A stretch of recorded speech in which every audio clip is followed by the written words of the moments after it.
Mike, what do you think about Nike's decision here? Should they have known? Should they have made a different call when it comes to the shoe, or are they and Colin Kaepernick being far too sensitive and in fact empowering white nationalists to claim this as a symbol of their own instead of saying it's a shared part of American history? Well, the issue kind of goes back to 2016. There was a high school in Michigan that students were waving the flag. It got a lot of publicity.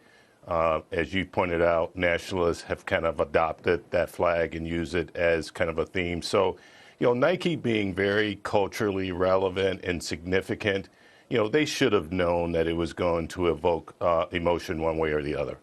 So again, I would say I did not know this had those connotations today, Mike, specifically the way it's been used in those kinds of rallies. What if the company had stood up here and said, look, this is America today would not exist if it weren't for the 13 colonies. We're here to honor Betsy Ross and that heritage on the 4th of July. That's it, full stop. Could a different company have made that choice? In other words, is Nike here just making sure that it stays on, the right end of this discussion, whereas for somebody else it might have made sense to take more of a stand against it? Yeah, I've been asking that question all day. I really don't understand, what Nike was trying to accomplish, with that symbol. Obviously, to my point, they've got, creatives, they've got designers. They should be well aware.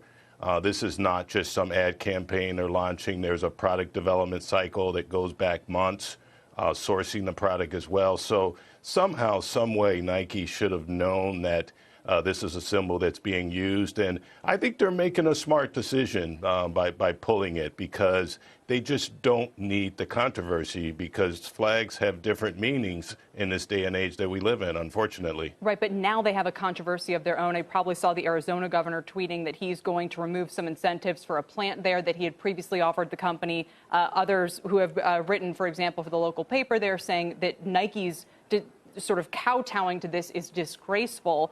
Does this now mean, Mike, if you're saying that they've done the right thing, that it's inappropriate for any company to use the symbolism now of the original flag with the 13 colonies on it?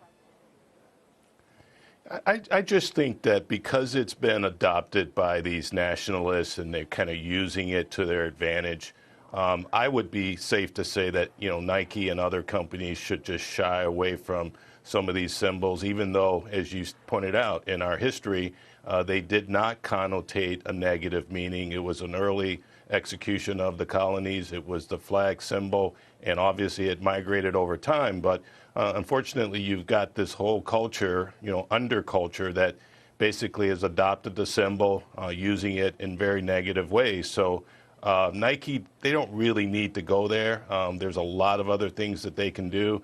I just also found it ironic, in one of probably the most, biggest stages in soccer today, with the U.S. women playing, and a number of Nike, well-known athletes like Megan Rapinoe.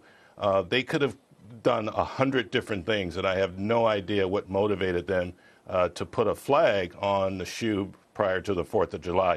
If they were going to use a flag, they could have used the 50-state American flag. Right. But again, that's a very, I'm sure they're looking back on that now through a very different lens.